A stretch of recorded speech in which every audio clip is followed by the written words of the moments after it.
tinfoil hat. Oh, what the fuck are you guys even talking about? Global controls will have to be imposed, and a world governing body will be created to enforce them. Welcome to Tinfoil Hat. We go deep, homeboy. Aaron, open your mind. Drink from the fountain of knowledge. There's lizard people everywhere. That's some interdimensional shit. Wake up, Aaron. This is only the beginning. Dude, you just blew my mind. Are you ready to get your mind blown? Good morning, Swarm, and welcome to Tinfoil Hat. You know who I am. You know what I'm here to do. I'm here to joining me as always, Xavier Guerrero and Jay Nice, Johnny Woodard. How are you guys? Back in the saddle again. It's good to be back in the studio with you guys. Welcome back to town, Sam. Good to be back. It was good to get away for a little while. I needed to decompress, but thank God the LA airport is such a piece of shit. It just put me right back to stress. So, a week off, 1 day back in LA, and I'm already stressed. Was it bad, really? I'm convinced it's built to annoy you. What, the traffic or just the...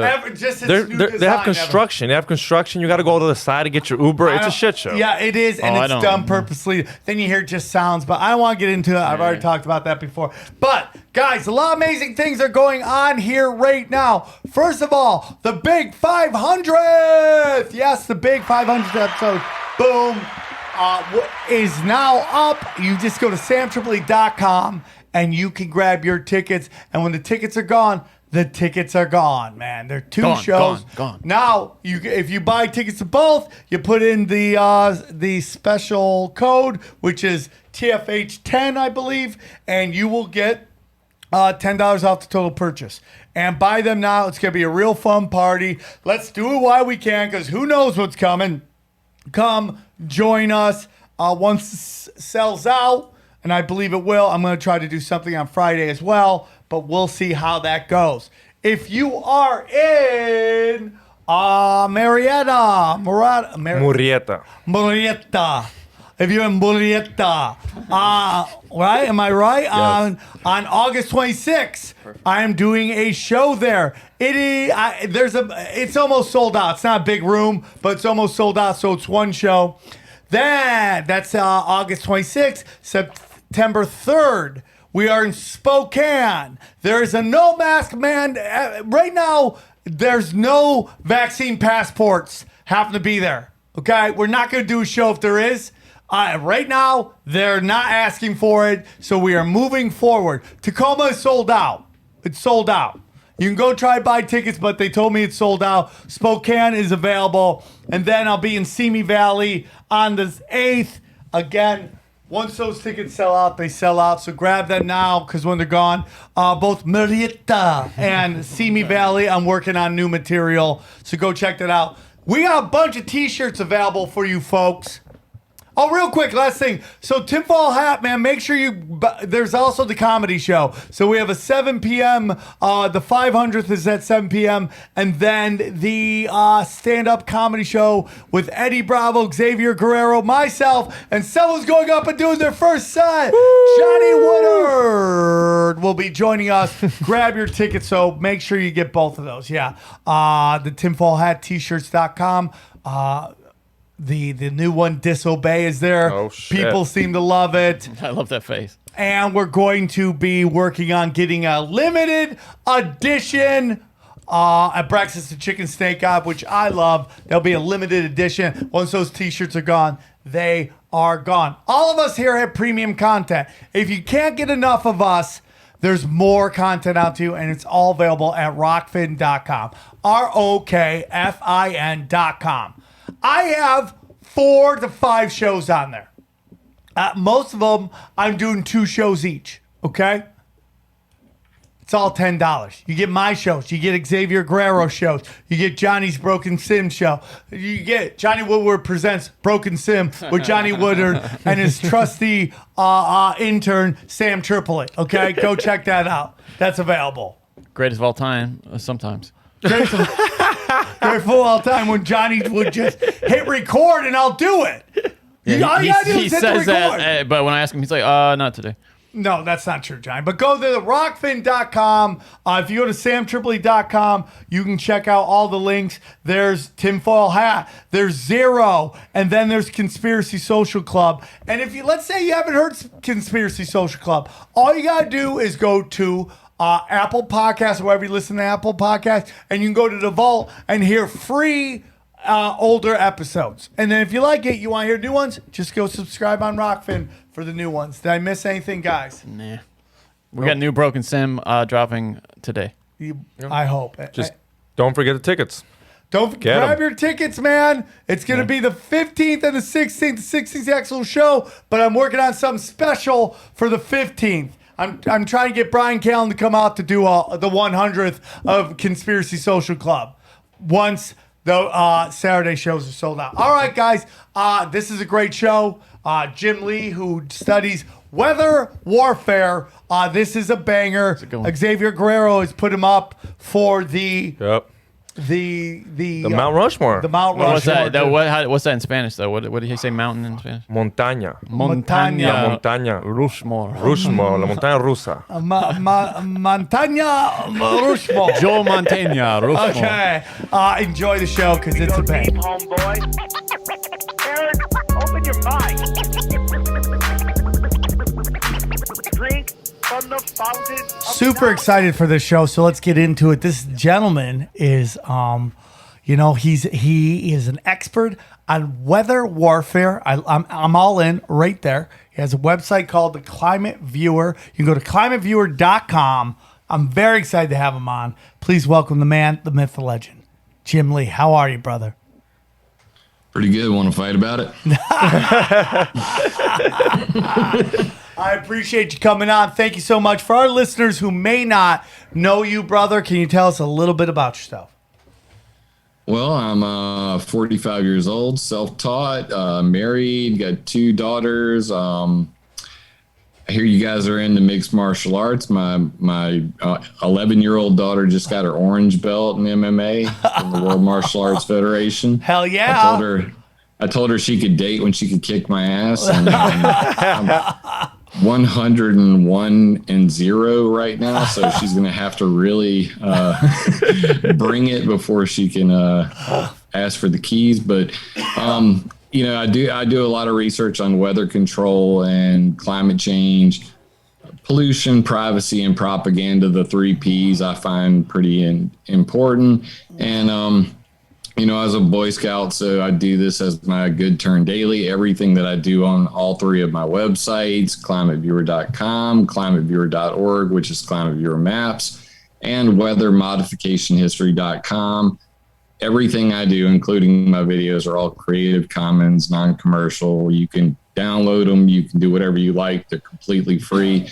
So, I just ask for support on my Patreon, PayPal, and I do all this because I love what I do. I'm a nerd, and I remember everything I read, unfortunately. And there's some things you just can't unsee. Rotten.com, if anybody can remember. Yeah. But yeah, like this is my fun place, and I enjoy talking about it. So you got questions, I got answers, man. So where does this journey begin for you? Interestingly enough, I was kind of, I was shook by the Fukushima Daiichi nuclear meltdown. And I was also very big into Google Earth.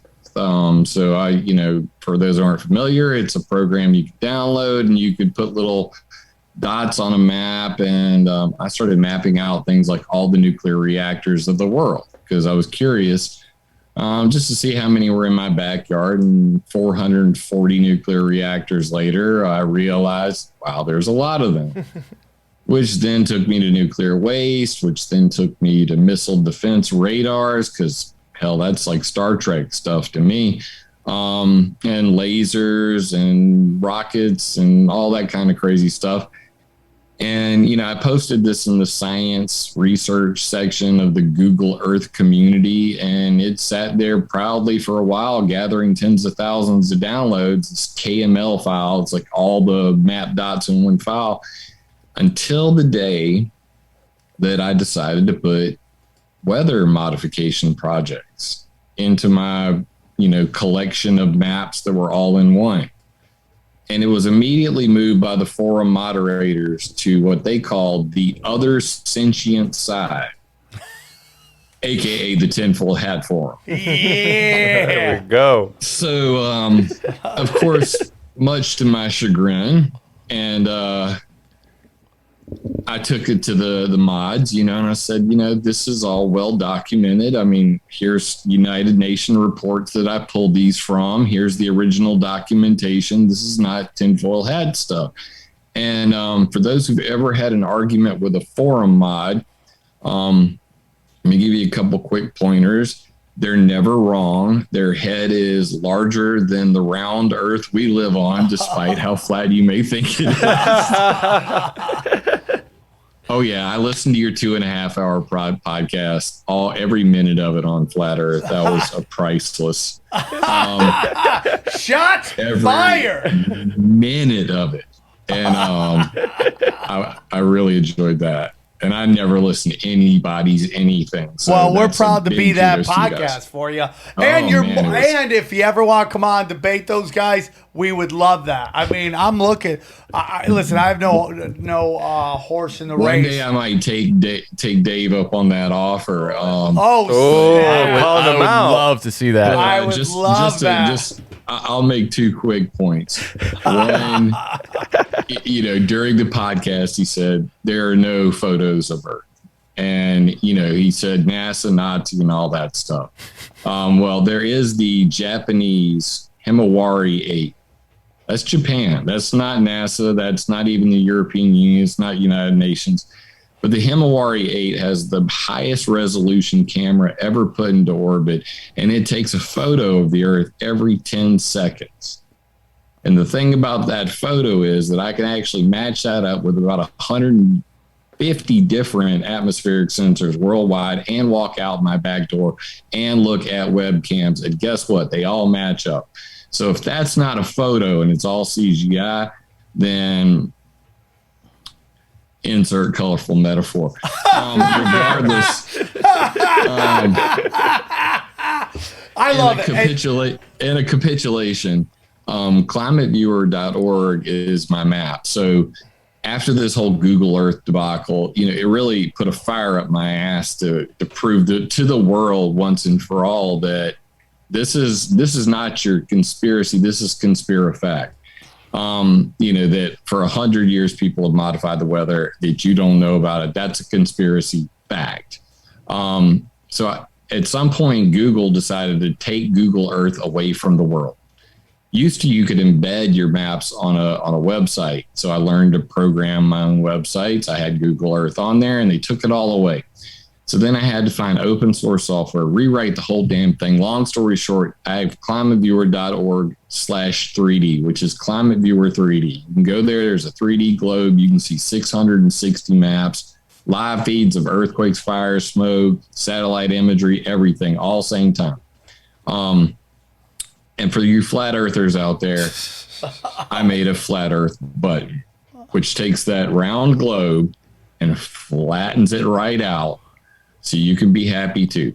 Oh, he's such a nice guy. Right, I'm just trying to create a safe That's space. called reaching across the aisle. He's just trying to get his point across. Right. If you think it's flat Earth, he's just like, I'm not here. I'm here for. There we go. I really don't give a F-bomb free zone, right? Yes. No, dude. Yeah, Let him rip, bro. I don't give a fuck how you enjoy your information. If you want it on a flat piece of paper, hey, fold that bitch out and look at those map markers. I'm cool with it. If you like a round globe, you can spin it around fast as you can and get your groove on. But everybody learns in different ways, man. So I'm just trying to make this thing. I have timelines on weather modification history. I got maps on climateviewer.org, articles on climateviewer.com, videos on YouTube. and 2 middle fingers for anybody who disagrees with me. I have respect on that. All right, guys, I want to tell you about our friends at Helix, man. You know what? Most of your life you spend sleeping. And some of you guys don't even think about your mattress. You just lay down and you deal with it. Okay? Stop it. There's a solution out there, and it's our friends at Helix. That's right. Johnny, do you have a Helix mattress? I do. Yeah, I love it. Helix Sleep is the best, man. I got it. I have 2 of them. And they're both great. You know, I sleep in certain ways. Johnny, what do you sleep? I think you sleep what? I'm a side knees by your head, right? Yeah, is that how you sleep? I'm a side back sleeper. Yeah. Yeah. How do you sleep, Xavier? On my side. I'm a Straight side sleeper too. I definitely go fetal position, sideways. That's how I sleep. And of course, my dog gets bam right in the corner. So I have no room. I pay for everything. I have no room. But guess what? I have a giant bed, so I don't care because Helix is taking care of me, man. It is very important whether you know. Dude, I used to have a really junk bed, and I just got the worst sleep, dude. And thanks to Helix, I sleep on clouds, okay? And how did Helix know what I want? Because they have a wonderful, wonderful quiz. Johnny took it, passed it with A's, okay? I passed it, and I realized what kind of mattress do you have? Only quiz you ever passed. Yeah, it is true. It is true. That's true. I like firm and a little soft at the same time. Yeah, that's what I got too. I got the one that's kind of midway soft. Yeah, you take it's a 2-minute sleep quiz. Taking it right it takes now. even less than that. Look at it. He's taking it right now, dude. And it was simple, easy, fast. And the best part is you don't even have to go to the store have you heard about these mattress stores and what they're thinking they're fronts for some shady shit? Not Helix, not Helix Sleep. And they'll rip you off. That's the shadiest thing of all that they do, maybe. It's just ripping people off left and right. Yeah, not Helix Sleep. They take care of you because they're honest people. I've met them. They're good people, and I love them. Okay, so if you're looking for a mattress, take a quiz. You order the mattress that you're matched to, and the mattress comes right to your door, shipped for free. You don't even need to go to the mattress store. Fuck the mattress store. You can go online and take care of this with our good friends at Helix Sleep, okay? So this is what you're going to do. Just go to helixsleep.com/tinfoil. Take their 2-minute sleep quiz, okay? I'm done. He's done. He's in. He's out. He's already got another one coming, I'm buying it right now. He's buying it right now. If Xavier could do it, we can all do it, okay? This all you do. You go to helixsleep.com/tinfoil and take their 2-minute quiz, and they will match you to a customized mattress that will give you the best sleep of your life. And guess what? They have a 10-year warranty, and you'll get it. You get to try it out for 100 nights. On a mattress that you sleep on. 100 nights. Making love on a mattress, and this is how much they care for you. They'll take back your love, man. They know you're going to love it, dude. Every night, hitting it. And then you're like, guess what? I don't want it. Guess what? It's never happened in the history of time, okay? Because you make better love on a Helix mattress. That's all I know. Better love, okay? Helix is offering up to $200 off all mattress orders and 2 free pillows for our listeners at helixsleep.com/tinfoil, okay? Helix is offering up to $200 off all mattress orders and 2 free pillows for our listeners at helixsleep.com/tinfoil. Come on, you deserve to sleep well. So, I mean, weather warfare has been going on for a very long time. Obviously, the United States is a big part of it. I believe that China has their own, skins in the game. So, who is behind weather modification and weather war? I mean, we have seen what's his name, Jonathan. Who is the guy from the CIA that what's the name of the old CIA director? Oh, Brennan, John Brennan. Yeah, Brennan. Talk about it. Council on Foreign Relations. Yes. About geoengineering. So is this DARPA? Are we talking DARPA here? No, I think you just named it. It's got 3 letters. It's called the CIA. So let's do a little history. We'll start with the first documented known case of weather warfare, and that is Operation Popeye. Long story short, Jack Anderson, a reporter, walks into Lyndon Johnson's office and sees a little piece of paper on his desk. And on that piece of paper, it says, "Continue Operation Popeye, weather warfare over Laos." And he goes, "Oh, really?" So then he starts to look into it. releases part of that as part of the Pentagon Papers. Senator Melvin Laird and company have congressional hearings on all the matter, and it turns out that Henry Kissinger. Oh, this guy. Oh yeah, it's always him. Henry Kissinger, the CIA, and about 19 individuals from the U.S. Air Force and U.S. Navy did weather warfare over Vietnam during the Vietnam War. Their slogan was "Make mud, not war." And anybody who's watched Forrest Gump or any of the movie film footage from Vietnam have seen the soldiers, in mud up to their waist. They were spraying silver iodide and lead iodide into the monsoon clouds over Vietnam. Let's look at this real quick. I like to reference my own material so that I get the dates right. Is that the equivalent of referring to yourself in third person? Not quite.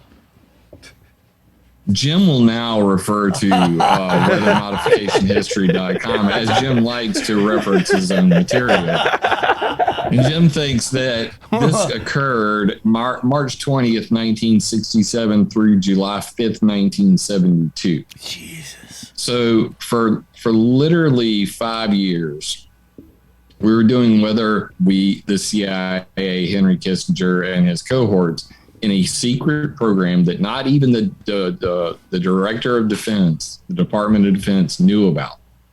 It was that secret. Did it for 5 years. Nobody knew about it till, Jack Anderson, reporter of the century, broke the case. And everybody thinks they wanted to kill him over Watergate. I think that it's probably this one that got him in hot water. Because after it was brought to light that we were doing weather warfare in Cambodia, Laos, and Vietnam, Russia took note. The United Nations, their ears perked up. And basically they agreed to sign a weather warfare ban.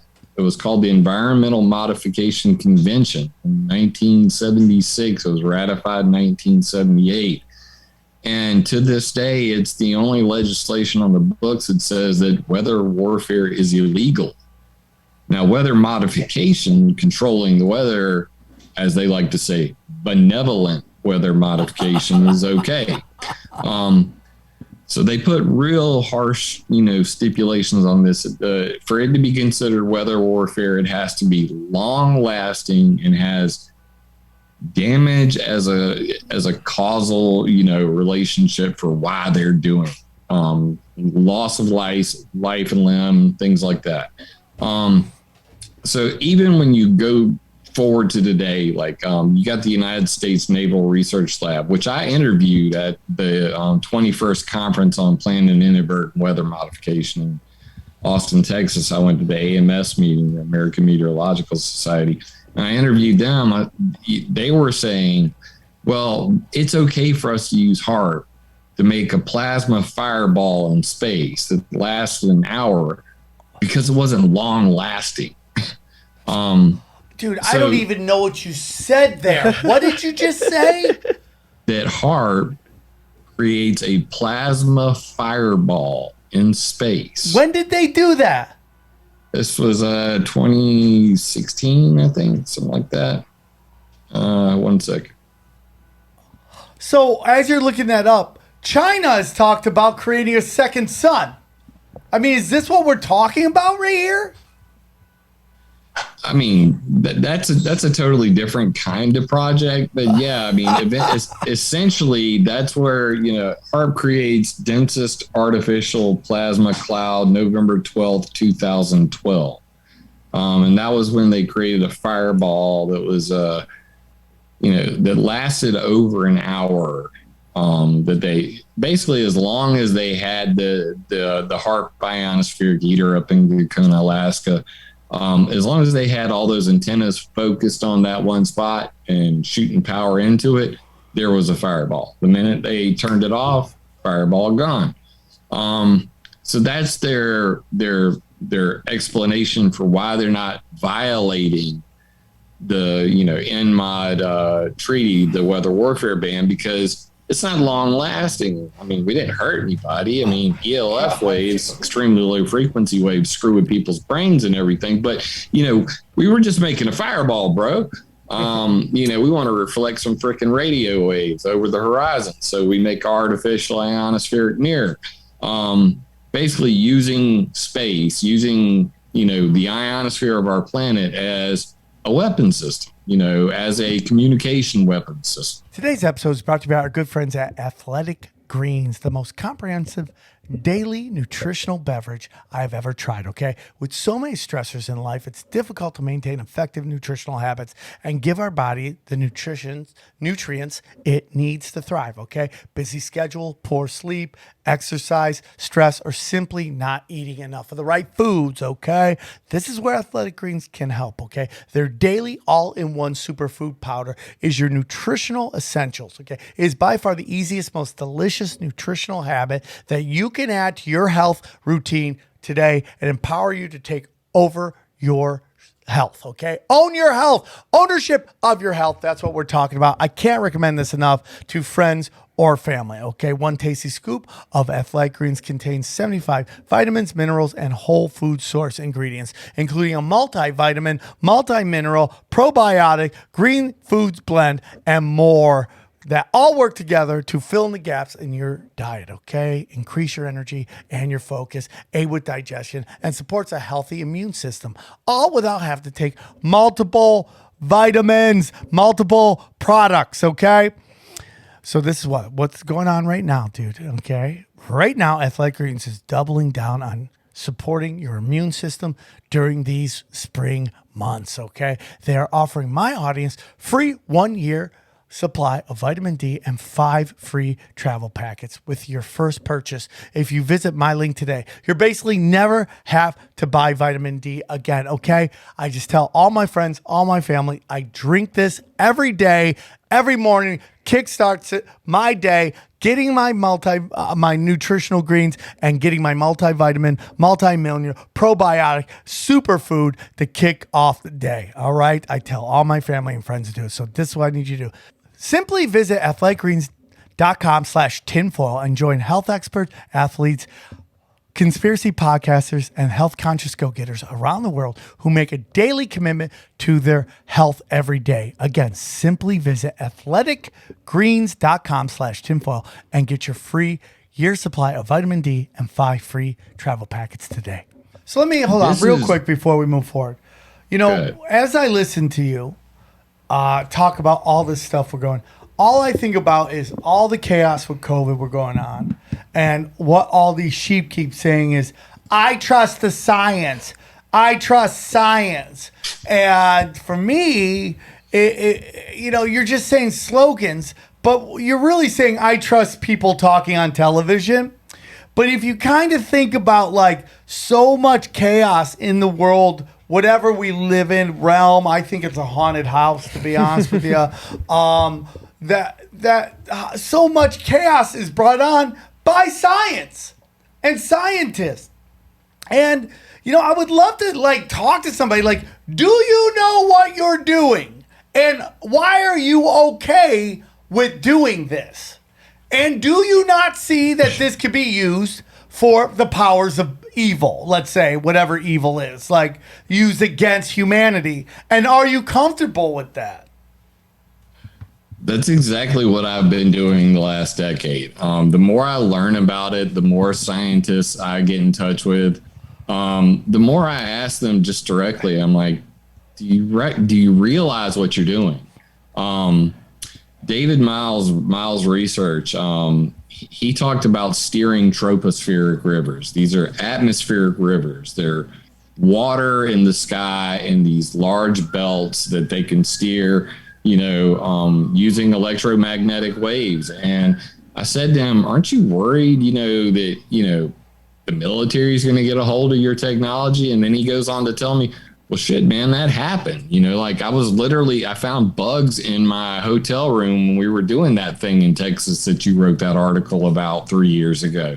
And I'm like, damn, you just said that in my YouTube interview. This is like gold. but yeah, Ken Calder and David Keith, top two geoengineers in the world. You guys are familiar with geoengineering, right? Yes, but for those who aren't, like Xavier, what? Explain what it, is please. that? Okay, so the idea of geoengineering is the most radical end of the New Green Deal. The technocrats basically saying, well, global warming is so bad that we're going to create artificial volcanoes. Do what volcanoes do naturally. We're going to go and spray sulfur, titanium, aluminum, Jesus. diamond dust. There's been many different calcium carbonates. Now the new thing, that's their latest. We want to use that. But the idea that they would spray these chemicals into the stratosphere to block sunlight to cool the planet. That's called solar radiation management, geoengineering. So for years, I mean, 2012, I was telling the top two geoengineer, Bill Gates, right hand and left hand man, David Keith and Ken Calder. I said, you guys are creating a freaking weapon. And whether you want to call it geoengineering or not, you're doing weather modification on a worldwide basis. Because if you modify the climate, you inevitably will modify weather. And, they seem to talk down to me, as all academics do. And I like to call them people hiding behind diplomas, all these PhDs. Because even though they may have gone to an Ivy League school, they don't have a lot of common sense. 100% smarts versus intelligence. That's a common theme on this show. I know a lot of intelligent people that have zero smarts. And I know a lot of smart people that are intelligent, but just because you're intelligent doesn't mean you're smart. Intelligence is understanding like systems, whereas smart is intuition, understanding like things that are unwritten. Right. And I mean, likewise, just like with the media and these scientists, I tell them, you don't really know anything about the world till you've been punched in the face. Yeah, and I doubt that you've ever been punched in the face. So they don't really understand the nature of good and evil, or they're paid not to. And in a lot of cases, when you're begging for that grant money, you'll say anything to continue that flow of cash. So they argued vehemently this could never be used as a weapon. Geoengineering how could that even be possible? Flash forward to 2018, and Alan Robach, another one of the chief geoengineering scientists, added to his list of 10 reasons why we shouldn't geoengineer. He upped that list to like 22. And right there, line 21, military use of technology. So me being the, vengeance-seeking little asshole I am, I go right back to Ken and Dave, and I'm like, hey, buddies, remember that time you said it could never be used as a weather? Your colleague agrees with me now. In fact, I'm reading articles all over the world today saying geoengineering could cause World War III. Geoengineering could be used as a weapon. China is creating the largest weather modification system in the world right now on the Tibetan Plateau. By the way, that is considered a geoengineering project that could destabilize the entire world's weather. They're going to put 100,000 cloud seeding generators in the Tibetan Plateau. And they also have more dams than any other country in the world combined. So basically, they've dried up the entire Mekong River. Vietnam's not even getting water for their rice paddies, which are, causing seawater to flood in there. They're poisoning the water on the Brahmaputra going to India. I mean, everything comes back to China right now. Like China's basically siphoned all of our money through Walmart. Idiots in America buying crap we don't need from overseas. And now they're using it to turn, steal our technology, steal our, Joint Strike Fighter, create the world's largest ionospheric heater. So they're going to make HAARP look like a ham radio. And, what we've been doing in America with cloud seeding generators in the Rocky Mountains, this is called snowpack augmentation. or as the scientists like to refer to it, glaciogenic cloud seeding. And the idea is pretty simple. You put a propane tank, you put some silver iodide and some acetone, and then you burn that. And then on, let's say, the western side of a mountain, and as the wind flows up over the mountain, it carries all those little sprinkles up there. And then, all those sprinkles get caught up in the water vapor and snow falls on top of the mountain. They make artificial snow that way. Jeez. So from October through March of every single year in the United States, I've tracked up to 1,000 cloud seeding generators along the Rocky Mountains in my maps. I'm sure there are more than that. Every year I find new ones, trying to keep my maps updated, but they keep putting them up faster than I can knock them down. But these were invented all the way back in 1949 by a man named Irving P. Crick. And I actually heard his name because of a Disney cartoon called Eyes in Outer Space. It's all over YouTube. You can see it. And it's a Disney short film about weather control in the future. And it's a technical director, Irving P. Crick. Never heard his name before. Went and found out, here's the guy that invented the ground-based cloud seeding generator. His son is my friend on Facebook now. He says, nobody has ever talked about my dad on the entire internet. And I've learned more about my own daddy from you than I ever did from my own family. So was his dad a good guy, or would his dad have good intentions or bad intentions? I mean, he was a hustler, baby. He was trying. Water. Lieutenant Colonel David Kaczynski, he said it best when he said that water will be to the next century what oil was to the last, and they're calling it blue gold for a reason. It is unbelievable that this planet is what, 80%? 90. 90%? Is it 90? What is it? This guy just throwing out numbers It's here. somewhere in the middle. I'll go 85. Okay. All right, there we go. Johnny, you want to bid $1? You want to bid $1 on this real quick? Yeah, $1. Okay. 71%. 71%. So I won. You definitely won. I did. Was 5 seconds away from that. But it's like we're going to settle this right now. And it's just like, but we can't get desalinization plants that actually can make water that doesn't taste like salt. Yeah. Right? That's the next big bubble too. Apparently, is or not bubble, but investment opportunity for that. The guy from The Big Short. He's like all his money. It says at the end of the book even that he's in water now. Yeah, you just got to figure out a way, and they'll never let you do it, that just every, a blue-collar Joe can turn salt water into drinking water. And once that happens, the whole thing crumbles. Well, we've heard that technology's been developed and tamped down. I don't know whether we Of believe course that or It's like not. the electric car. It's like the electric car. They don't want it out. They didn't want it out. I mean, let's just put it this way. There's so much money involved in water just in California alone, because what most people think, it's, people watering their lawns and, climate change. And, they'll throw 100 reasons why they don't have water in California. But what they don't tell you is all the fracking that goes on in California.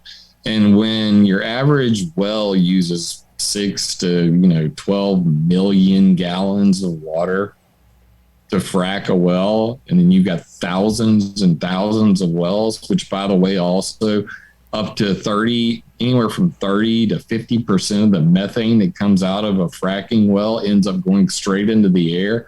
So not only are they sucking your water dry, they're pumping methane into the air, and methane is 10 to 15 times worse greenhouse gas than CO2. I mean, don't you guys see the irony of this? And the other big sucker of water, believe it or not, is things like the NSA at the Utah Data Center, codename Bumblehive. That's where Hillary Clinton's deleted emails are. That's another one that got me in big trouble. I mapped out all of the Five Eyes Stone Ghost Network, which are the NSA spy facilities around the world GCHQ in Britain. It's called AusCanZuckus, Australia, New Zealand, Canada, US, UK. Yeah. And in the Utah data center, they literally, the local community was talking about cutting off the water to the Utah data center because they were using so much water to cool all of those quantum computers and all of the data storage server racks and everything that they have. And they didn't want to pay for it. They weren't paying for the water. Struck me as like a punch in the balls when I moved to Arizona. And I realized that in Arizona, you can't go out in your backyard and drill a well because somebody already owns the rights to all the water under the ground in the entire state. Now, here in South Carolina, I mean, it's the Garden of Eden, dude. I can literally walk 20 feet, stick a straw in the ground, and water's coming. For now, I mean, it's just unbelievable. Meanwhile, they're doing all that fracking. Meanwhile, when there's a little bit of a drought, they want us to limit our showers to 5 minutes, Oh, yeah, or once a they're day. like, hey, man, during these hours, turn the lights off. From like 3 to 5, turn your lights off. Stop using energy. How about just stop fracking? Yeah. Yeah. How about give us free energy, you assholes? Yeah. Yeah, I mean, it's. I just feel like all of this is bubbling up, and at some point, people are going to be like, okay. And I think you see it happening across the world. People are waking up to what these people are actually doing. I mean, the masks are doing it right now. This was the big aha moment for me. Like the reason I created Climate Viewer 3D was that, we always talk about connecting the dots. Well, for me, those dots are points on a map. And I had this big aha moment when I turned on the map layer for fracking. Now I have 880,000 fracking wells in this map, which is not even 20% of the actual number of wells there are. And it still is just mind freaking boggling to look at. So turn on all the wells, the drilling wells, the fracking wells, and then I turned on the U.S. Drought Monitor, which is a live feed from the U.S. Geological Society. And I noticed how they were like in the same area. And then I clicked on my cloud seeding map. All of them exact same location. So let me look at this circle for a second. The fracking sucks up all the water. The reservoirs end up dried out. Who pays for the weather modification? Sacramento Municipal Utility District. When you're paying your water bill, you're paying SMUD. And SMUD is taking that money and giving it to cloud seeding guys. And cloud seeding guys are promising rain to fill the reservoir back up. Oh, my And then the frackers suck it up again. Oh, that's cute. Oh, my Wow. God. I have a list of every single weather modification project in America because in addition to the weather warfare ban, whenever the weather warfare was done in Vietnam, two other things that happened. Firstly, a bunch of bald head old white dudes were like, we can control the weather? Are you shitting me? Because can you imagine this? Like you're back in the 1970s and you're going, we have the technology to control the weather and we did what?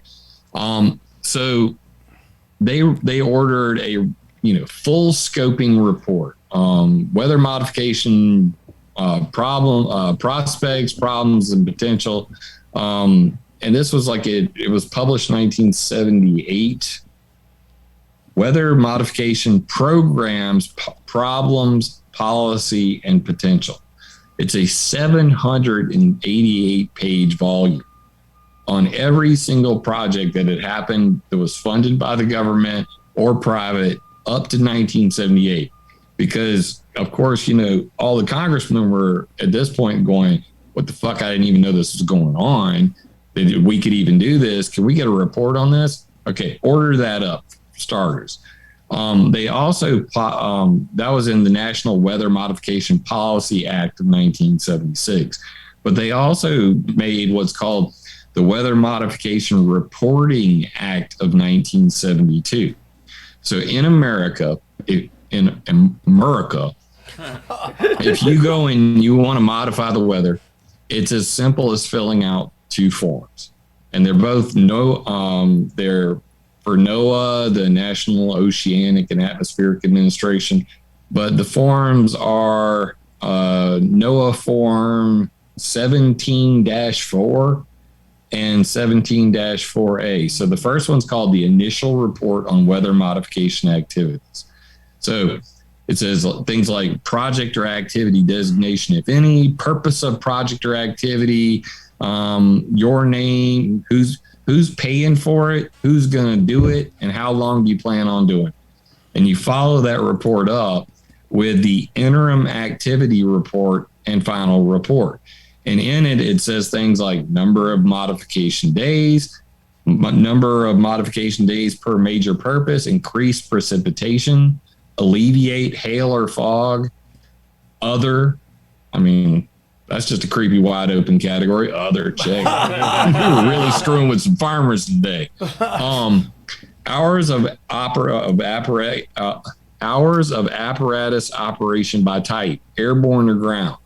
So you have like I said, glaciogenic earlier. You have other types of orographic is what they do with the mountains. They have glaciogenic. There's several different types of cloud seeding flares that they can attach to planes. Even in Vietnam, they had the cold cloud modification bomb that was created by the Naval Warfare. Yeah, the Naval Warfare Center at China Lake, California. At China Lake, California Air Force Base, or Naval Air War Center. They still to this day practice weather warfare techniques. For the Air Force, it's Wright-Patterson Air Force Base, but I digress. No, China Lake is interesting because they just had a giant earthquake right there. And everyone was bringing up just like weather modification. That's also the U.S. Naval Research Lab, and they are, the designers and engineers of HARP. So it's no surprise that they would be testing, those types of technologies. Infrasound weapons are also classified as earthquake weapons. We could really get off on a tangent if we start getting into directed energy weapons on this. Oh, dude! Now you're speaking my language. I know a lot about, and let's follow me for a second. So you fill out this other report, type in amount of agent used: silver iodide, carbon dioxide. Wait a minute, I thought CO2 was a problem. They're talking about dry ice. So dry ice is another major cloud seeding agent. Right there on the NOAA form. This one's actually dated 2007. They've updated the form since then. Looks exactly the same. Carbon dioxide, silver iodide, carbon dioxide, urea. Anybody know what urea is? It's from urine, right? Yeah, it's piss. It's fertilizer. So we use golden showers to create golden showers. Correct. Wow. So that one really surprised me. And I mean, I was like, dude, it says urea on the freaking report that you fill out to modify. You just know somebody's a weirdo in this group, or all of them are weirdo, and they just, hey, can we get this in this? Dude, we know you like it. This is the Sam Tripoli of their crew, Oh, It's like, Johnny. Hey guys, can we? You went too far. What about urine? Sorry, Jim. He's an open micer. He doesn't understand comedy. Go on. Mr. had a Miley Cyrus lookalike urinate on him. Okay. I mean, literally, they're I guess, if you're going to go and you're telling a farmer that you're going to make it rain on his crop, you might as well, throw some feces and urine in there in the mix. I mean, hey, man, we're going to fertilize it while we make it rain. You know what, man? You brought up some, I know you don't want to get so much into direct energy weapons, but I'm sorry. I think that's weather modification. And, you bring up China Lake, earthquakes. And I've been telling people, man, what has been going on in California with these fires. I've lived here for 20-something years, and I have never seen like the amount of fires we've had lately. A lot of discussion of high-speed rail systems. A lot of discussion of China trying to come in and take the land where we grow a lot of marijuana, and just. I've been through weed, California. Yeah, so it's like people call me crazy, man. I was on morning radio shows going, dude, these fires make no sense. You can sit there and try to be like, whoa, whatever, but it's like they don't make any sense. They're very specific. If you really want to take this land, the best way to do it, because it would cost you billions of dollars to buy all these houses. You condemn the land, and the best way to do it is burn everything down. And Jim, you're smarter than I am. Am I off on this thought that these houses are burning, but trees are perfectly fine? Somewhat questionable, because you say that to people, they're like, "Well, it's a drought," and I'm like, "Well, if it's a drought, why are the trees okay?" Because that's not helping your argument. Well, I'm like, then why are the trees there? Well, they have water in them, but you just told me it's a drought. They're like, dar. It's just like, what are your thoughts on that? I have so many thoughts on it. It could fill an hour. Okay, let's condense this. So, first thing I'm going to do is I'm going to pee in your Kool-Aid, then I'll play along. Yeah, well, we've already established we're into that. Yeah. It's going to be urea showers from here on out. Have you ever heard of hack and squirt? Sounds very sexual. Sounds like a category porn off, but go on. Yeah, only in his search history. Yeah. Only on X Hamster, to be honest with you. Go. Hack and squirt. Okay, so in California, Oregon, and Washington, they practice what's called hack and squirt. Now, I'm sure they do this other places, but this is how stupid people are. So the geniuses in the climatard industry who run the state of California, Stan, thought it would be wise to get rid of invasive species trees. So what they do is they go up and they take a hatchet and they hack a little bit of bark off the side, and they make a little V-shaped cut in the side, and then they squirt Roundup into the tree, directly into the veins, the heart of the tree. And then they just walk the fuck off and let it die. And then they go and they tell everybody that they shouldn't do any forestry management. You shouldn't go out there and clean up the dead wood that's all over the ground, which is like common freaking sense. So what they've actually done is create a tinder box. Yeah. It's man-made.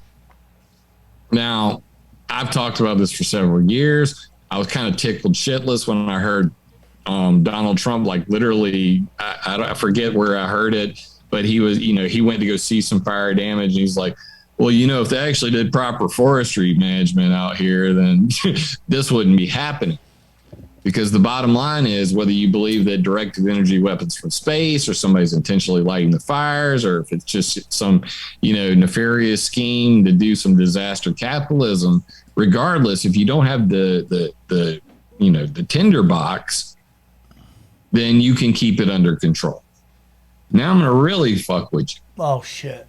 Back in 1842, the very first entry on my timeline on weathermodificationhistory.com is a guy named James Pollard Espy. He was known as the Storm King. He worked for the U.S. Navy. Well, he was a weather guy, and he created the first U.S. naval weather map. What he did that's important is that he, in a very large symposium, proposed the idea of lighting fires in the forests all along the West Coast to create rainfall for the rest of the United States. Jesus Christ. 1842. So, all right. So we got people hacking and squirting. We got dudes from way back when talking about making fires on the West Coast to make rain on the East Coast. We got breadbasket in between. Flooded to death. In between the fires and the floods over there, the Rocky Mountains, which are being covered in artificial snow from October to March of every year. Because of the form I just talked about, I can tell you exactly who paid for it, when, and why. And I take all of those reports and I turn them into maps. So I've literally mapped out from 2004 through 2012 every project that occurred, just to get a kind of a grand idea of what the hell is going on here. And you see the same thing. So basically the ground-based cloud seeding generators turn on in October. They turn off in March. So all winter long, they're creating artificial snow on top of the Rocky Mountains, which melts in the spring, which then feeds all of the rivers and tributaries. And by the way, floods the hell out of neighboring states.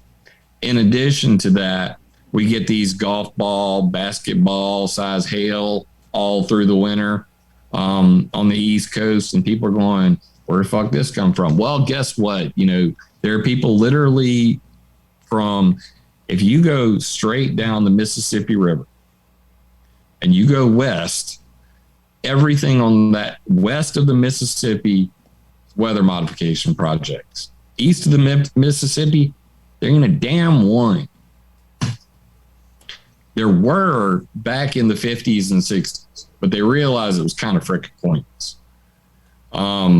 And as time progressed, cloud seeding was invented in 1946 by three dudes, Bernard Vonnegut, Irving Langmuir, and Vincent Schaefer at the General Electric Laboratory. And basically, Vincent Schaefer had like a refrigerator sitting on the ground, and he breathed in it and stirred his finger around and was like, shit, I got a good idea. And that's how cloud seeding was invented. You can't make this shit up. What? So seriously, it was that simple. Like he dropped then he dropped some dry ice crystals in there. He's like, oh shit, looks like chemtrails to me. I just made chemtrails in a freaking refrigerator. Let's go do this thing. So they went out, they did the silver iodide and the dry ice. And less than a year later, they did Project Cirrus, which was the first time that the military and these idiots tried to steer a hurricane. Oh. So in less than 1 year, 1946 to 1947, Project Cirrus occurred. They were already trying to steer hurricanes with cloud seeding. And then by 1967, we were using it as a weapon of war. So cloud seeding from 1946 till today has always been the choice weapon of war. Oh my! What do fires create? They create a lot of soot. If you look at chemtrails, like I gave you guys a list of bullet points, and these I'm just kind of like working my way, gently through some, try to squeeze a little bit of all this in randomly. The whole chemtrail problem actually started in 1958, and it was in Palm Springs. It's a newspaper article. Palm Springs gripes because jets dim sun.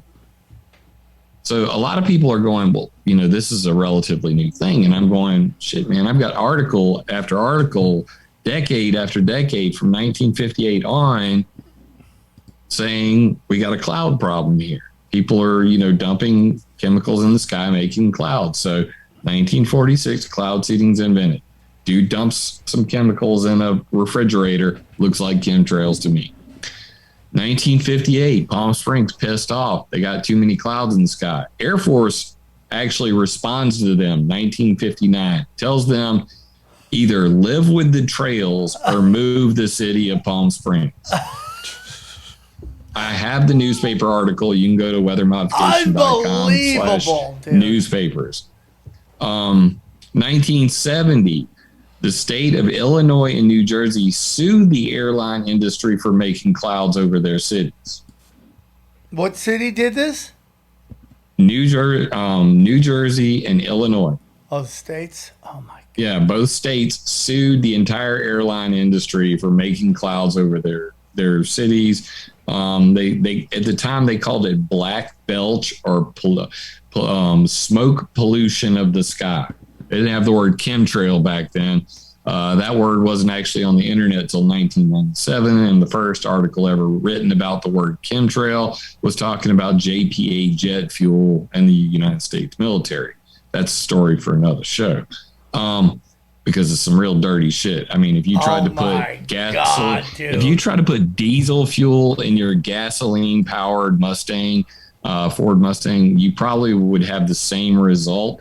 That going from JP4 gasoline to JP8 diesel fuel and all these jet lines, which now are clouding the sky, which curiously, did you know that as much as 93% of the COVID-related deaths or serious, serious health effects are related to vitamin D deficiency? Yes. Yep. Yes. So let's tie a big bow on all this. So let me get this straight. Ready? Are you guys ready for the punch in the nuts? Yeah. Because it's coming. Lyndon Johnson. We talked about him. Weather warfare, right? Right. This is what Lyndon Johnson said. It lays the predicate and foundation for the development of a weather satellite that will permit man to determine the world's cloud layer and ultimately to control the weather, and he who controls the weather will control the world. It is unbelievable. It is 1962. What I also want to add to this is your Bill Gates guy. What does Bill Gates want to do? He wants to do what? Lower CO2 levels, right? And he wants to block out the sun. What do plants need to create oxygen? Sunlight, Sun, and CO2. photosynthesis. Right? I mean, and like everyone's like, okay, well, tell us your plan. Like, that's my plan. Well, okay. I mean, you wear sweaters in the summer, so I think you know what you're talking about. He's getting ready for that ice age he's about to make. Snowpiercer is going to be a reality, baby. Bill Gates, actually, the two guys I mentioned earlier, David Keith and Ken Caldera, he came up with this thing Bill Gates came up with FICER, FICER, the Fund for Innovative Climate Energy Research. And basically, it was like a big honeypot for geoengineers. And basically, the geoengineers would have to go and beg David Keith and Ken Caldera, for money from Bill Gates. So they were the ones who actually distributed the funds. And as a result, all these people came up with all these ideas. Well, maybe we could mess with the chemtrails that we're making already, the contrails, the plane farts, whatever you want to call them. Plane farts. Whatever you want to call them, it doesn't matter, because after they fan out and cover the sky and block out the sun, that's a fucking cirrus cloud. CIRRUS, cirrus cloud. Seriously, they're cirrus clouds. It doesn't matter what you want to call them, how they were made, whether you believe it's a pump or a pipe or the jet fuel. I personally tend to follow the science, and the science of like 60 years worth of reading over 1,000+ scientific papers clearly states that all of the metals that they're talking about is already in the jet fuel and being burned out the back. So that's why we've been making clouds. By the way, a Dr. Florence Van Straten back in 1958 was in the back of a United States Navy plane and took carbon black dust, threw it out the back of a plane, and made clouds. She then took wet forms of carbon black dust, squirted it out the back of the plane, and made little puffy clouds. And then they used the same carbon black dust to get rid of the clouds. So they've known that carbon black dust, which is soot, basically, it's the same stuff that's the toner in a laser jet printer. You ever seen that black shit? Yeah. If it gets on you, it's there. Yeah. So carbon black dust is, at its molecular level, it's like a big bundle of grapes. So it actually is really good at two things: absorbing heat and making rain. So water sticks to it very quickly, And because it's black, anybody set your bare ass on a black car in the summertime. Oh, yeah. You know the black things absorb heat. Yes. So that gave William Gray the idea in 1972 through 76, the idea to steer hurricanes, carbon black dust absorption of solar energy was the name of the paper, that they could dump massive amounts of soot and carbon black dust into a certain portion of a hurricane to steer it. So then you flash forward to 2008, and Obama gets into office, signs the climate agreement with all the technocrats at the United Nations Paris Accord COP21. And the same year, Bill Gates and Ken Caldera and Edward Teller, Roderick Hyde, and Lowell Wood, who is known as Dr. Evil, who invented the geoengineering and the hydrogen bomb at Lawrence Livermore National Lab. All of these guys get together and come up with a patent to steer hurricanes. No shit. Bill Gates, Ken Caldera, Roderick Hyde, Lowell Wood, Edward Teller. Well, so here's the kicker. In 2008, they had the Department of Homeland Security Hurricane Modification Workshop. No shit. And at that workshop in Boulder, Colorado, is February 6th through 7th, 2008. They had all these people show up. And guess what? Like 5 of them were geoengineering dudes. One of them was from the Marine Cloud Brightening Project. One of them was Mosh Alamaro from MIT University. And he walks in the door and says, hey, guess what? I think it would be a great idea to dump carbon black dust into these hurricanes to steer them. Same thing that was said back in 1972. So when you start to learn all this history, those who forget the past are doomed to repeat it. That's the slogan on my website. Because the more I learn about the history, the more I realize that everything that's going on today is a recycle of it. So riddle me this. 2008, they have a hurricane modification workshop, the purpose of which was climate change has gotten out of control and Katrina was bad. So the Department of Homeland Security should be in charge of protecting our oil fields and critical infrastructure. So maybe we should do something about these damn hurricanes. And NOAA said, you know what, actually, we don't want to do anything with that because we did Project Cirrus, Project Scud, and Project Storm Fury back in the 1940s through the 70s. And we really sucked at steering hurricanes. In fact, we actually made one turn around and run into the state of Georgia doing $3 million worth of damage and killing people. So we don't want to do that again. So instead, NASA and a couple other, 3-letter agencies jumped on board and they pushed forward with this thing. Then we had a 10-year hurricane drought. This is the 10 years from 2008 till 2000,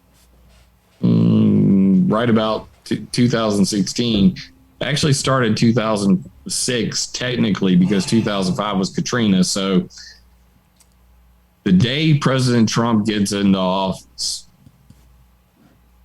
that hurricane season, what did he do on day one? He canceled the Paris Climate Accord. He canceled the Trans-Pacific Partnership. He shat all over the technocrats that wanted this one world bureaucracy.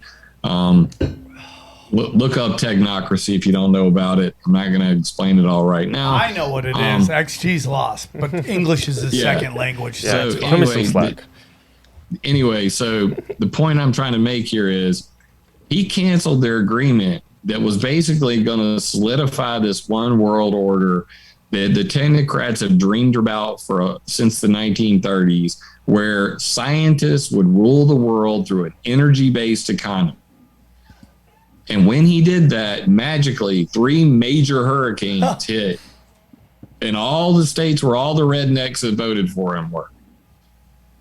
Is it a coincidence? I don't know. Am I a conspirator? Should I put my tinfoil hat on now for even saying it? Probably so. Yeah, welcome, bro. You're like the bee in the Blind Melon video. You're like the little bee chick. Come hang out with your crew. Vibe with your tribe, bro. I love that song, man.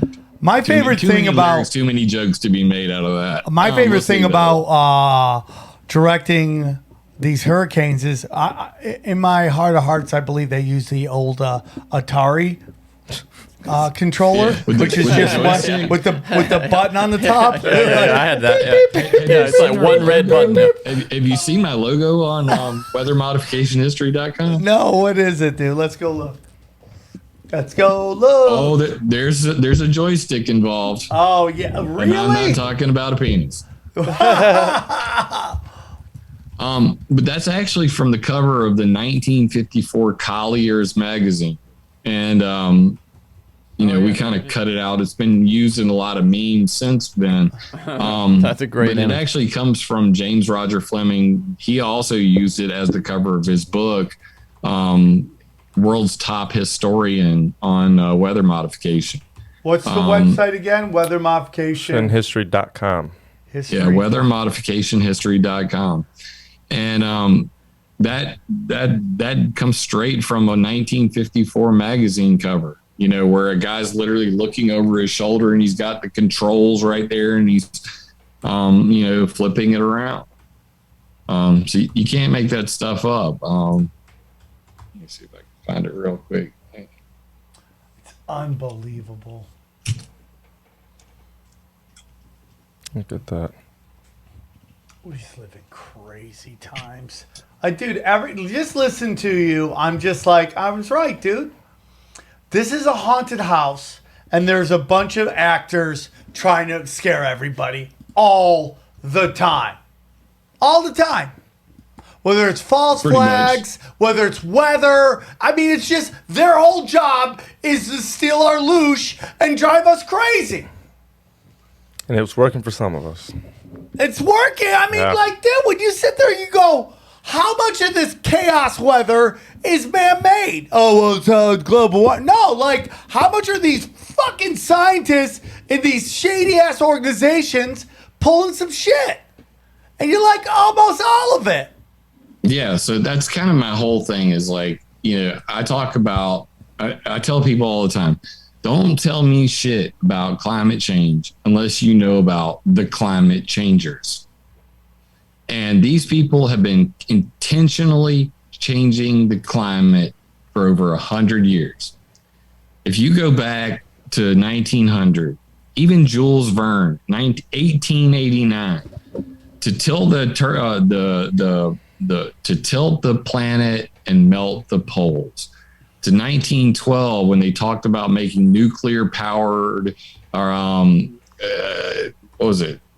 Make dams in the Bering Strait to send the uncooled Pacific waters up to melt the poles. To nuclear powered propellers to send the water up to melt the poles. To atomizing the Arctic by UNESCO in 1945. Oh, by the way, they did that. They blew up, several thousand nuclear bombs in the North Pole. Two Russians saying, let's put a sodium, potassium, metal ring around the planet to reflect sunlight and melt the poles. By the way, they did that too. It was called Project Westford Needles. Oh my They God. put 480 million copper dipole needles into space, some of which are still in space. The guys in the little Hubble or space station have to dodge them all the fucking time. And the rest are all in the North Pole. It's considered to this day to be the stupidest scientific experiment ever devised. Imagine being known as the dumb scientist. Like the Dumb and Dumber of science. Like you just walk around with a lab coat on. This was done by our United States military. And on top of it, they failed like 3 times. They had 3 different launches and they failed to deploy on one. And they're like, fuck it. Put more needles in the rocket and shoot it back up there. We hate the ionosphere, and that thing's unpredictable. We want to create our own ionosphere that we could reflect our radio waves off of, that we can rely on.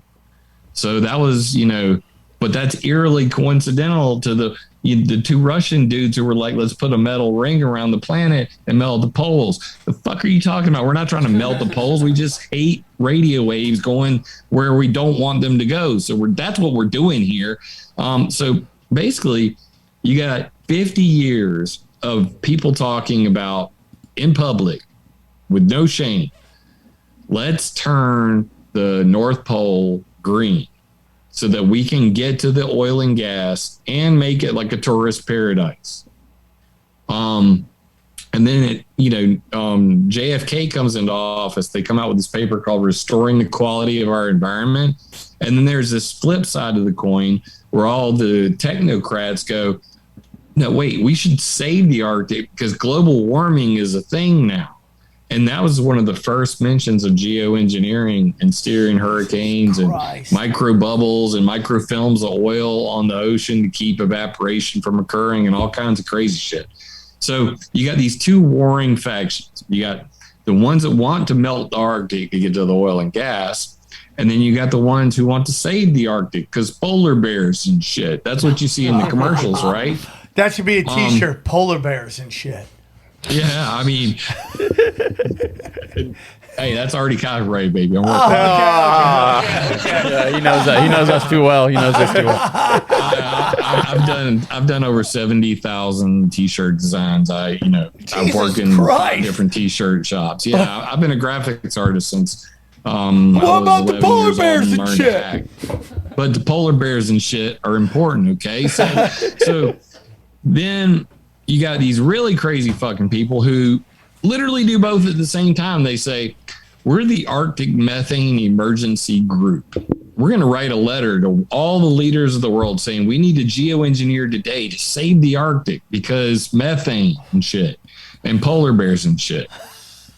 So let me get this straight. You cannot make this up. This is the basis of all of the, what AOC be talking about and all them talking about the end of the world is near and we're all going to die because of runaway global warming. You ever heard that term? Yeah. Runaway train, global warming, never coming back. So here's the problem with that. They literally went to the North Pole and they dug out an ice core. So you imagine like whenever you stick your straw in, an ice cone and you pull it out, if you were to blow that sucker out, you'd have a big straw full of ice, right? Yep. Right. We got the picture. So they drill these ice cores and they go, right about here is where the dinosaurs were. Okay, we got this. This is where the dinosaurs were. And right here is fucking CO2. And that's dinosaur farts. That's what that's got to be. And then right after the dinosaur farts is a lot of methane. And then they start seeing all the numbers. They start doing the calculations. They get their computer model out and they go, let me get this straight. So methane hydrates. These are frozen methane underground. Shit. Dinosaur farts melted the methane hydrates, which then blew into the sky. And everybody knows that methane is 10 times more greenhouse gas potential than CO2. So that caused runaway global warming. And that killed a fucking dinosaur. You cannot make this shit up. I'm not joking. So they came up with this thing called the Clathrate gun hypothesis. And right now, you can Google it. Methane explosions in Arctic. Methane explosions in Siberia. Problem with this whole bullshit story. The United States Geological Survey said that methane hydrate runaway global warming scenario highly unlikely because methane hydrates are constantly venting. By the way, the BP oil spill, they drilled into a methane hydrate, blew the shit out of it. That's what happens whenever you accidentally drill into a methane hydrate. Really? And that's the real story? That's the real story. So Mark Wahlberg's lying? Is that what you're telling me? Mark Wahlberg's a fucking liar? Yeah, exactly. It wasn't a fucking directed energy beam from space that burned a hole in the top of it. They drilled into a methane hydrate. It exploded. and boom, you got a big hole in the roof of it and the fire and huge oil spill. Total SA had what's called the invisible spill, where they drilled into a methane hydrate, and it did like 350 million cubic meters of methane gas for like almost a year straight. And these are just 2 drilling wells that we're talking about. Back to AMEG's fucking us, and don't get me sidetracked. So these assholes go and write a letter to the world leaders saying, we believe that a runaway global warming is about to occur. And because, polar bears and shit, and all your CO2 and shit, and methane hydrates and shit, because dinosaur farts and shit, we've got to stop this now. So we need to geoengineer today, like starting in 2013. They wrote this letter in 2012. And the UK Parliament wrote them back and said, not so quick there, guys. Maybe you're a little bit fucking crazy, or we need to look into this a little bit more. So that's really when a whole set of hearings occurred. So the UK Parliament had a hearing, and in America, we had 3 separate congressional hearings on geoengineering in 2012. This is how I met Ken Caldera and shit, is because I got those hearings from a deleted page on Wayback Machine and put them up on YouTube. And then his group, Google group, found out about it and was like, who is this Jim Lee guy? And why the hell didn't you tell us you were testifying in front of Congress, Ken? And then I got introduced to their group and got to heckle them for like 5 years. But AMEG, while they were saying to all the world leaders, we want to geoengineer because of methane and polar bears and shit, they also came up with 2 other ideas that are even crazier than that. My God, what? First of all, the Project Lucy, or like I like to call it, Project Lucy in the Sky with Diamonds. Malcolm PR Light and some of the other guys from AMEG came up with the idea of using 3 separate HARP-like transmitters, high-frequency, high-powered microwave transmitters, to, as the Ghostbusters would say, cross the streams. Damn. To take 3 separate microwaves, focus them on methane as it's farting out of the earth into the sky. The earth farts. Seriously. And then, because methane has the same molecular structure as diamonds, that with a 13.65 megahertz signal, that they could compress that methane into diamond dust in the air using 3 separate HARPs, and that they would create diamond dust to reflect sunlight. So they called it atmospheric methane detection and energization. And the idea was that they would prevent this, whole methane doom scenario by turning it into diamond dust, which would create what are called noctilucent clouds. If you look up what a noctilucent cloud is, basically you've got us here in the troposphere, then you got the stratosphere, then you got the mesosphere, and up in the mesosphere, these are called polar mesospheric clouds. They look like blue lightning clouds. They only happen over the poles. And their whole idea was, well, shit, we'll just turn that methane into diamond dust. It's going to make noctilucent clouds. It'll cool the entire Arctic. And yeah, that's a good idea. Let's do it with microwaves. Interestingly enough, cloud cover over the Arctic's really doubled and tripled since that article came out and the whole idea was put out there. Oh, and by the way, at the same time, they said creating clouds over the Arctic actually melts the Arctic, because what happens is sunlight comes in through the clouds, and then as heat builds up on the ground surface, it can't make its way back out to space at night. So yep, you're actually putting a blanket over the Arctic. Fucking fucks. This is the third idea, and this is the most fucked up one of all. Oh, it gets worse. I'm just gonna, but wait, there's more. I'm going to slam my coffee down after that one and throw my glasses. So the last one was called the Angels Proposal. Oh, God. Wait for it. I mean, if it's got angel in the title, you know that they're fucking demons. They always give them like the nicest names and Yeah, shit. I want to know whose job it is to come The up better with the name, the more fucked up what they're trying to do. It's like, Isn't it always true? tiny A lot. babies, you know, yeah, they're gonna rape everybody, and like, if we rape everybody, is there any real rape out there? This is Tiny Baby, a Project Tiny Baby. We'll flood the rape market. Baby in the woods, and nobody's around. Listen, we'll leave all the babies in the woods. The ones that make it out are the ones that meant to survive. Super soldier Are we program. talking about the Bohemian Grove? Yeah. No, let's leave that alone. So the Angels Proposal: Arctic natural gas extraction, liquefaction, and sales. Liquefaction. That sounds like liquid, like turning into liquid. Arctic natural gas, liquefaction and sales. Are you talking about fracking the fucking Arctic? Okay, so I actually got all of their documentation, and I'm going, wait a minute.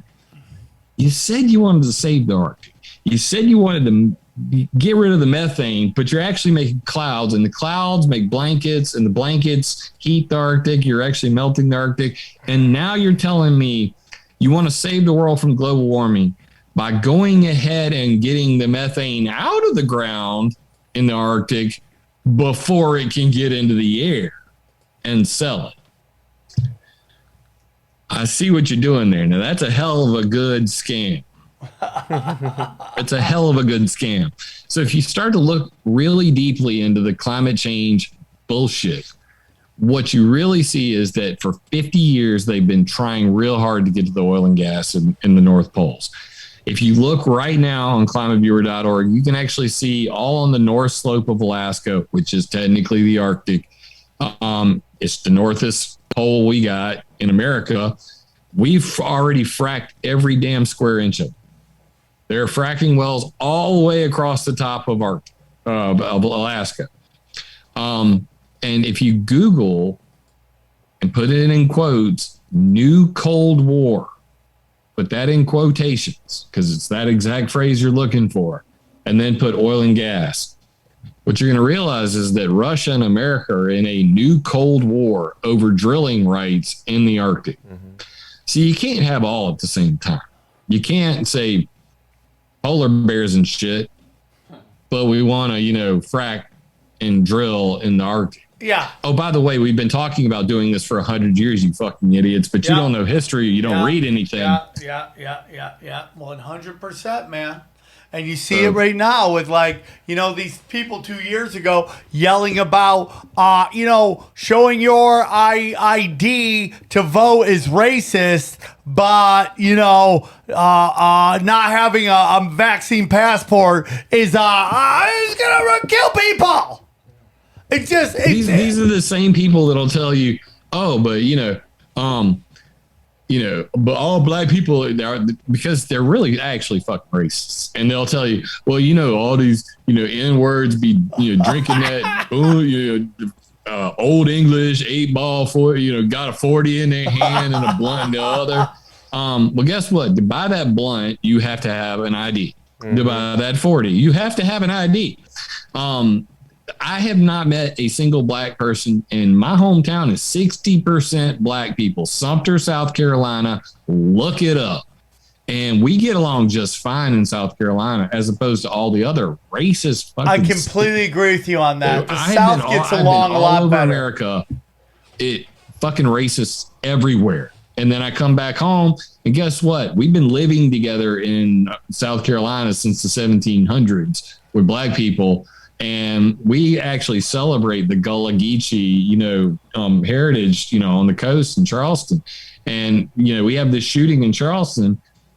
Everybody's hugging in a church, and everybody is sitting there going, the hell, man, we literally just burnt down Baltimore over some shit. Why aren't you guys doing that? It's like, because we actually we're neighbors. Just think about this, dude. Just think about this, okay?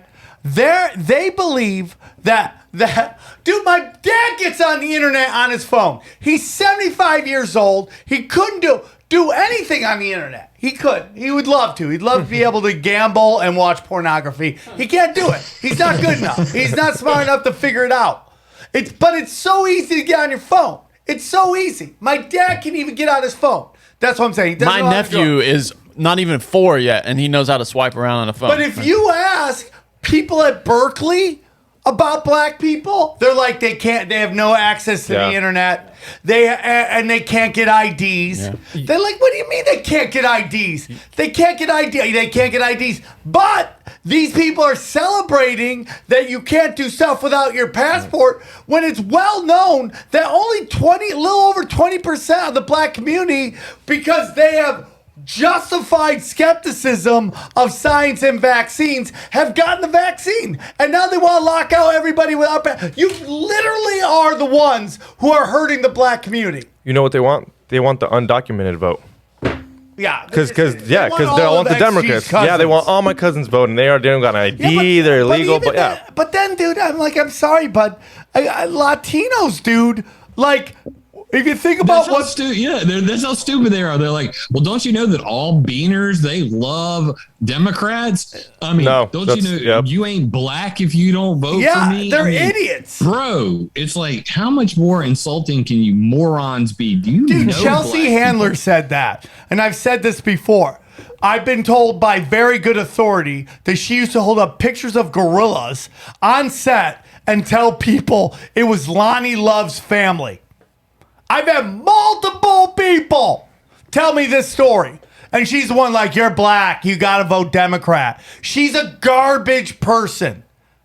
She's a garbage person. And if she wants to sue me, I know I'll tell out loud who told me it. And I know they'll come and testify for me. So you can do it. I know it's a true story. And it's complete and utter bullshit, man. Well, dude.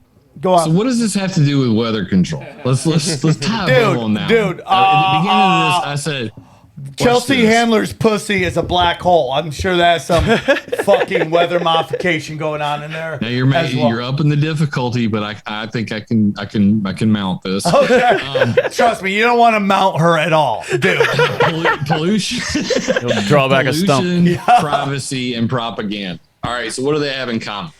So if you talk about pollution, whether it's weather control, whether it's polluting people's minds like they do with propaganda, if you talk about pollution or if you stand up for anything, there's an old saying: at first they ignore you, then they laugh at you, then they fight you, then you win. If you stand up for anything, they're gonna make propaganda about you. They're going to violate your privacy. They're going to go in. They're going to hack your computer. I actually have documentation. Monsanto 810 corn.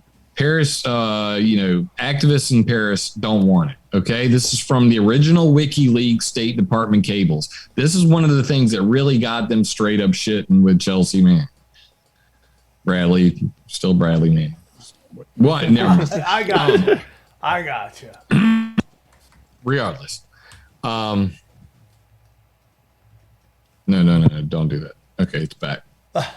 I flicked my wire and it's like, we're gonna flip to your other microphone. Like, don't your favorites list on Pornhub. Yeah, I know. All of a sudden you hear a lot of moaning in the background.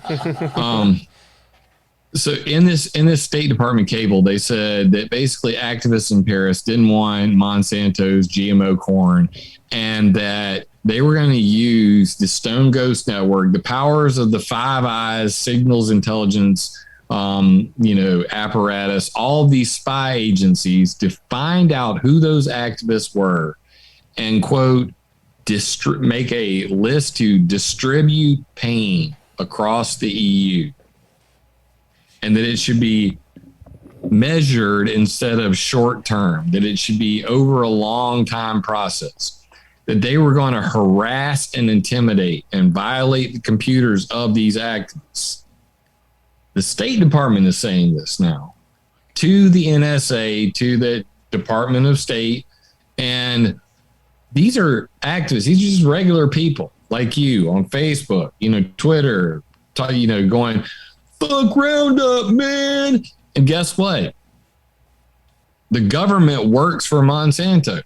Yeah. And will find you and violate your privacy. Yeah. And then after you're put on that list, they're going to make propaganda about it. If you become a big enough problem, they'll put commercials out. They'll have all of their CIA handlers at the CNN and Fox and all of the other fake news, because they're all fake, every damn one of them. I kind of like Newsmax, but even then I'm like, who's pulling their strings? I'm liking what you're selling, but every now and then I have to like go pinch myself and go, I'm probably being bullshitted here too.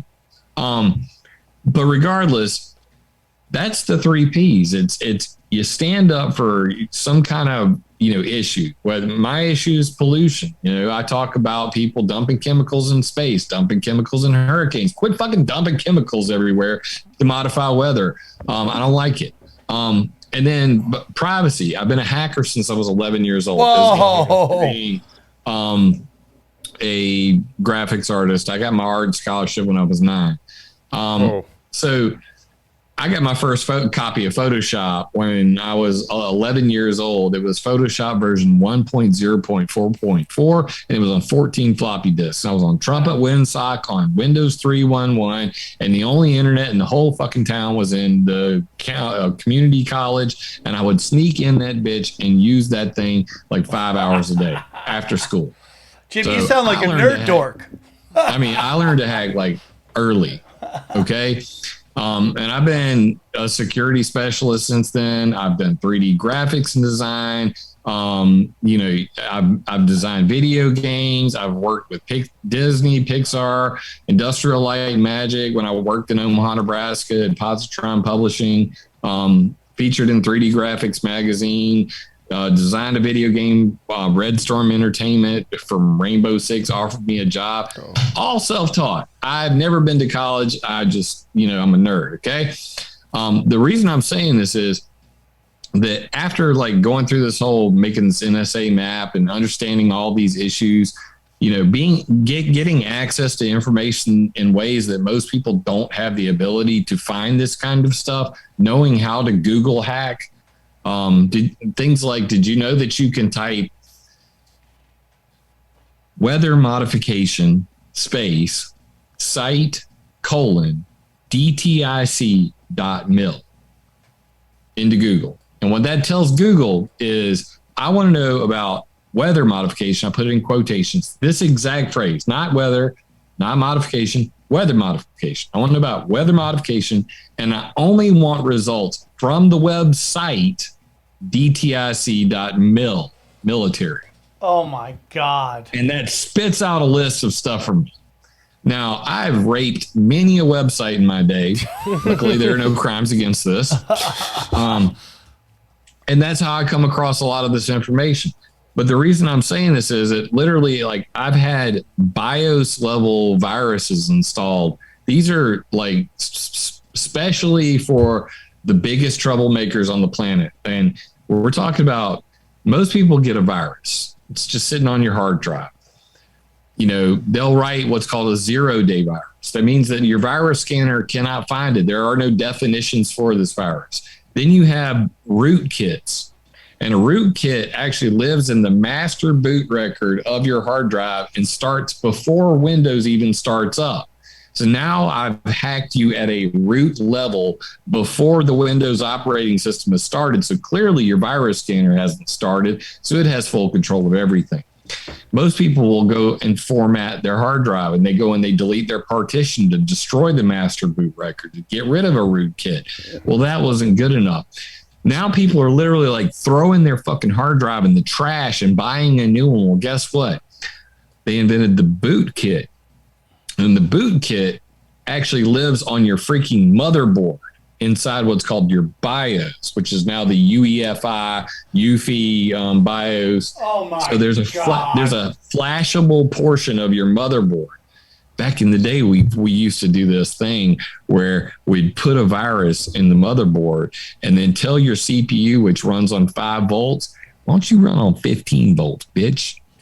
and then smoke would come out your box. Oh, Great. We are in. But I deal with assholes on Call of Duty all day long. Talking about, I'm gonna boot you off the internet, yo. I'm gonna boot you off the internet, yo. I'm like, I wouldn't go run your mouth about hacking shit because you don't know what you're talking about, and you messing with the wrong person today, bro, man. So anyway, the boot kit literally lives on your motherboard, and you can literally throw your hard drive out and put a new one in, and it'll immediately reinstall the root kit portion, reinstall all of the drivers at a root level. It actually controls some of the programmable logic controllers on the motherboard itself. It can flip your cameras on, your mic on. It can rewrite things as you're saying them to other people. Like, I can literally send a text message to somebody and think that I said this thing, but they're actually getting something totally different because it's being routed through another server. I think that, dude, I've written stuff and look back and I go, I didn't say that. I think they do that to make you feel like you're going nuts. crazy. When you're tweeting and you look at it like, why is that? Or like, once in a while you'll be typing and all of a sudden your type just goes, you're like, where did that come from? That's psychological warfare 101. Oh, great. Dude, listen, FBI, it's like CIA, Inception. I don't care. I don't want to be a Inception. part of it. I'm just trying to become a farmer. Well, I mean, I was on, what's his name? John Jones. No. John B. Wells.